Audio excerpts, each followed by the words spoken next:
Wolfenstein 2, the new Colossus release, was released in the fall of 2017. It was developed by Machine Games and published by Bethesda Softworks. The game follows William Blazkowicz in an alternate history where the Nazis have won World War II. The game is set in the United States as William and his ragtag group of resistance fighters try and liberate the United States from Nazi control. The game takes you from New York to Texas as you fight the German occupation. The player does also travel to space and visit Venus for a short while. The game features many political views, and the developers wanted to make a juxtaposition where America being founded on the basis of freedom would be under totalitarian control. One of the ironic things that came out during the development and the release of the game is that the political climate of the United States would embrace much more alt-right policies and ideas. And the developers did not intend to make a game that could be represented or interpreted as something that could happen today in the present. Another of the big aspects of the game is the propaganda that can be found throughout the game, be it on posters on the walls or in the collectibles that can be found throughout the game. These propaganda items seem to be mimicking those of the 1940s and 50s during the Red Scare and the Cold War, which makes sense as much of this probably still would have happened. The game does feature preoccupation propaganda as well, most of which can be found on the U-boat that you start off in and is kind of like your home base, that Ava's Hammer. Advertisements also find their way into the game via some of the posters that can be scattered throughout.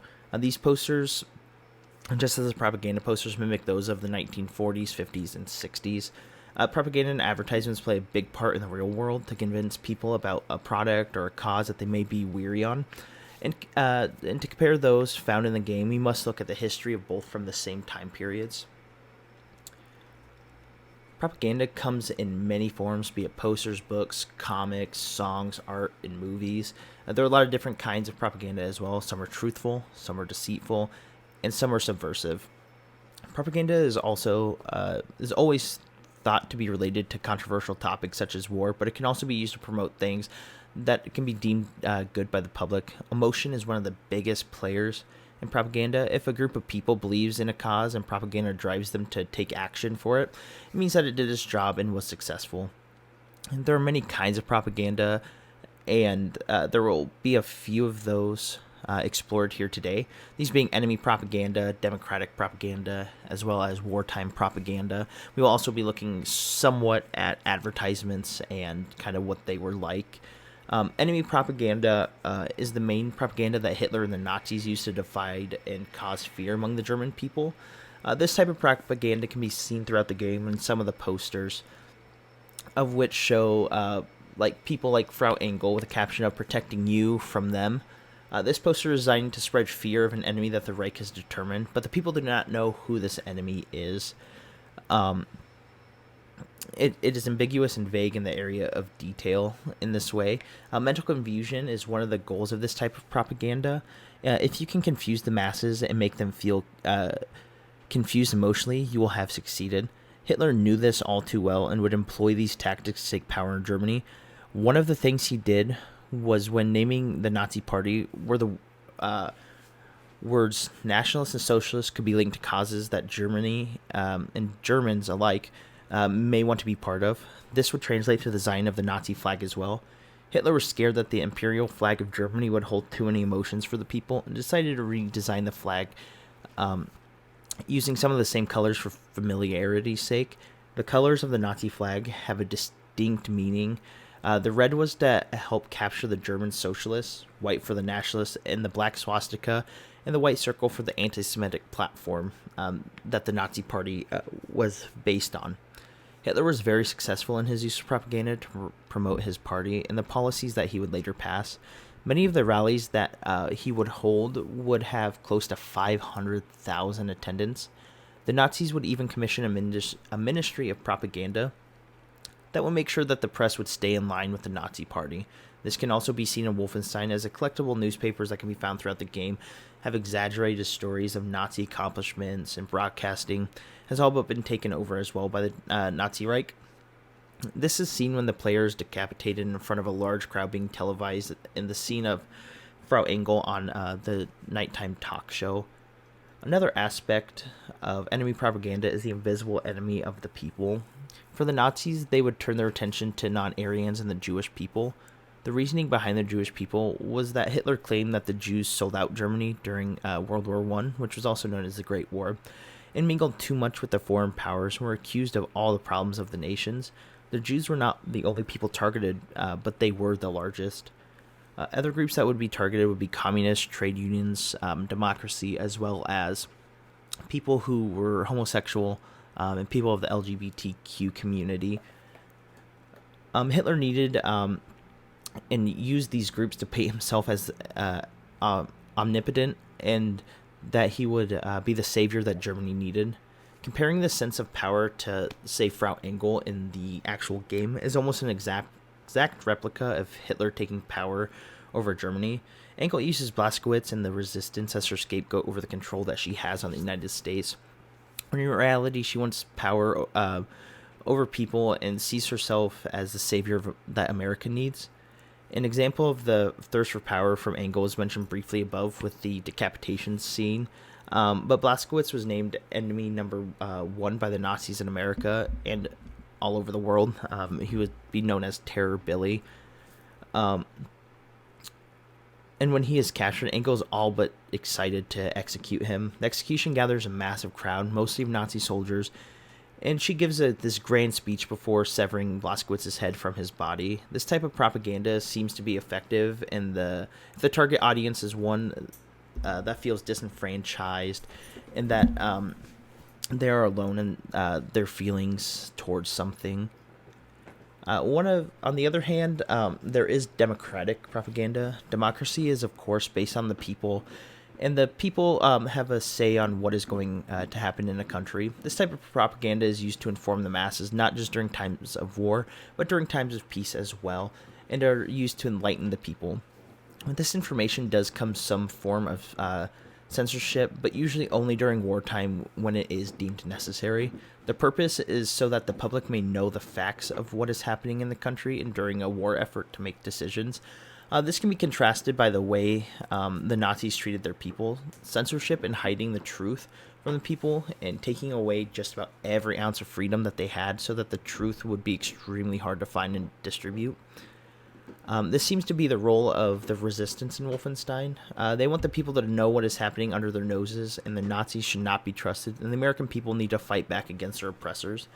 There is a cutscene after the Manhattan mission where Blaskowitz is talking to Grace about how the American people have lost their fighting spirit and that they need to be reminded about their roots and get back to the American way to defeat the Nazis. There are a few examples of democratic propaganda in the posters in the game itself, located on the Ava's Hammer, and they are wartime posters, most of which are about supporting the war effort, either by enlisting, where one poster says "Every man counts" in all caps, or by supporting the troops, and with a poster that says "Back them up." It is interesting to see that there is some Allied propaganda still around in this alternate world, but it does make sense for them to be in the possession of the resistance fighters. During war, propaganda takes on new heights and allows for countries to drop support from people at home.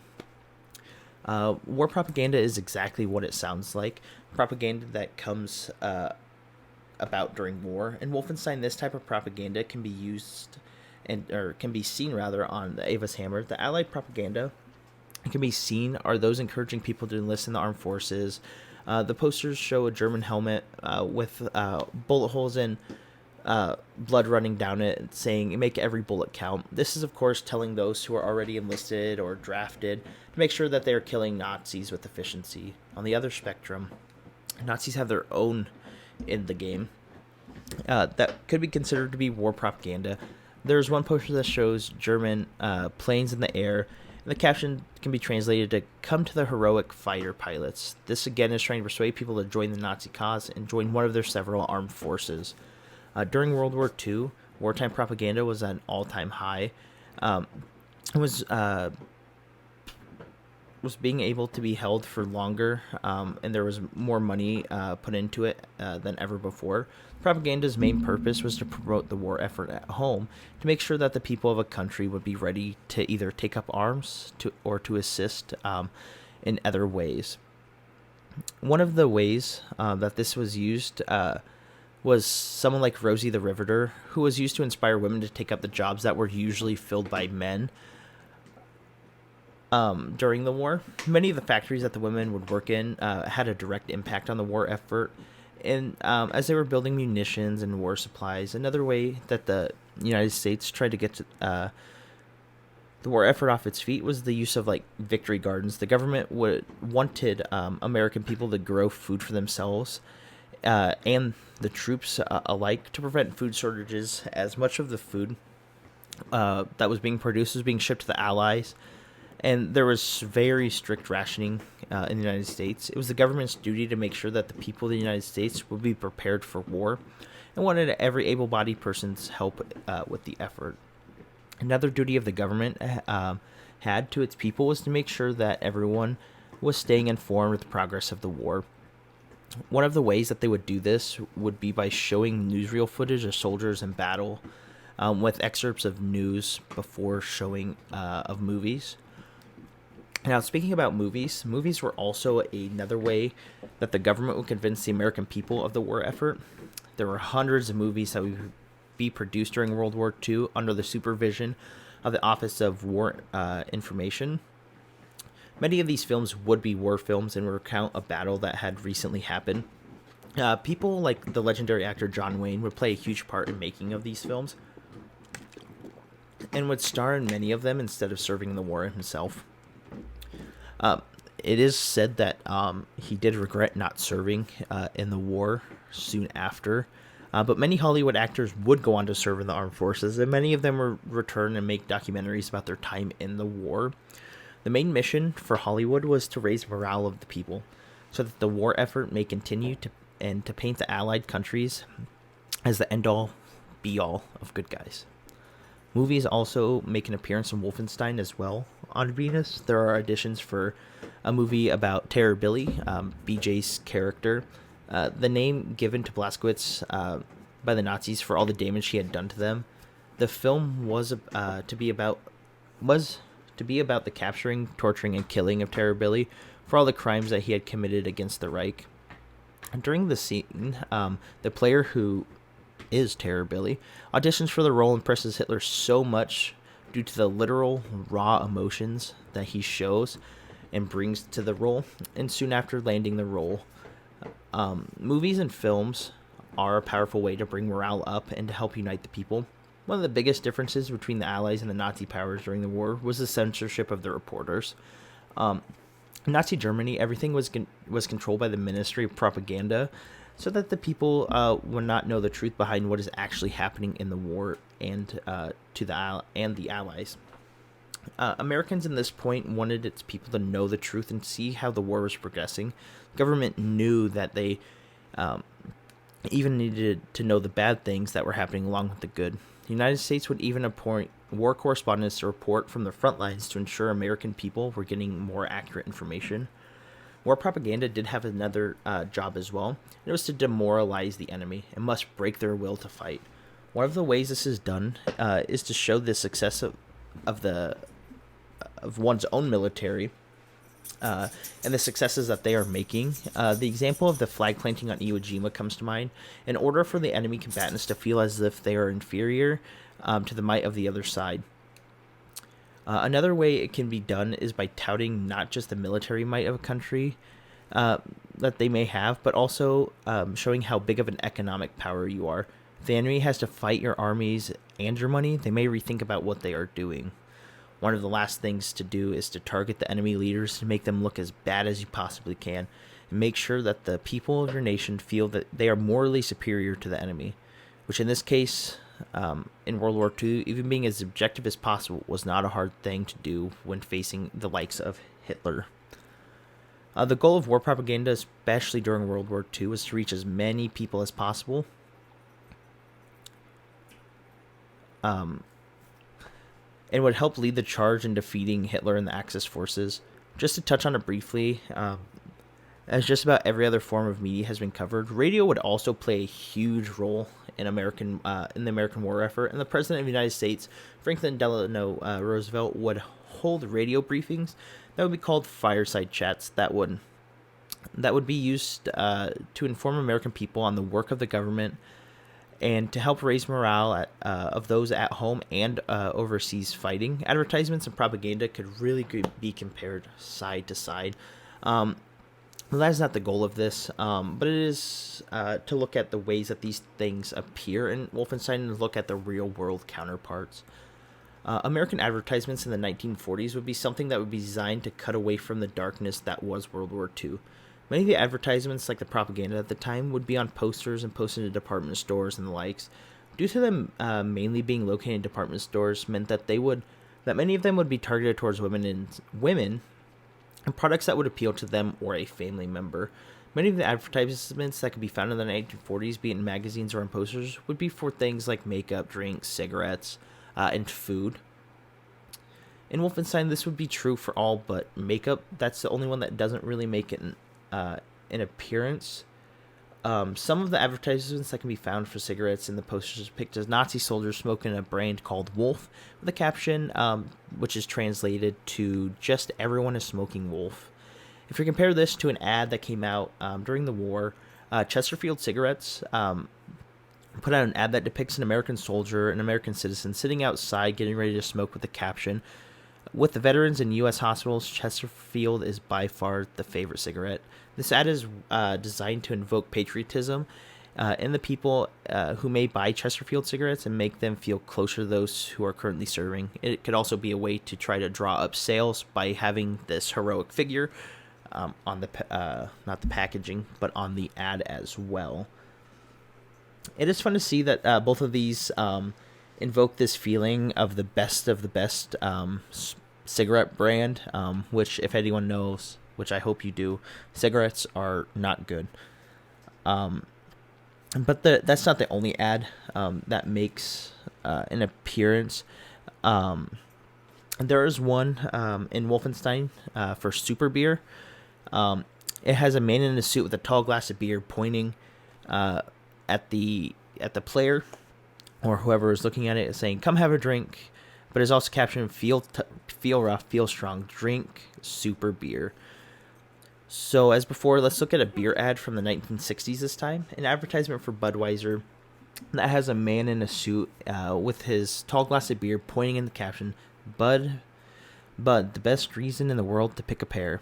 This seems like some sort of ad campaign with someone who may have been famous at the time. I'm not exactly sure who it is. But it doesn't evoke the same feeling as the one from Wolfenstein does. It makes you want to sit down and have a drink with the guy, which is the goal of these advertisements, to make you buy their product. There are just a few more advertisements to look at today. The next one is going to be for a soda, which appears to be a soft drink. It's like a lemon lime soda. I don't know how to pronounce it. I apologize.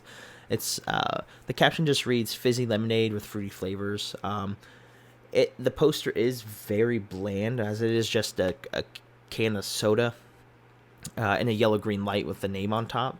Now, there are ads from the 1950s for like Coca-Cola, where it shows a Coke glass sitting in ice with the caption, "Be really refreshed, reach for a Coke."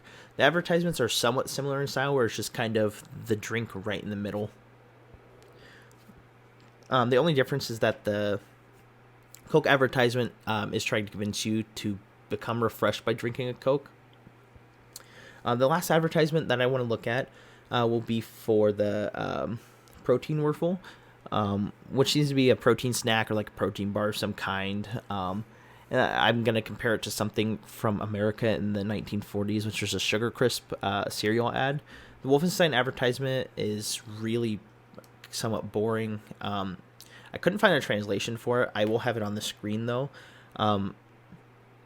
But it just kind of shows it, and this has a small caption under it. Now, Sugar Crisp could not be considered like a protein snack.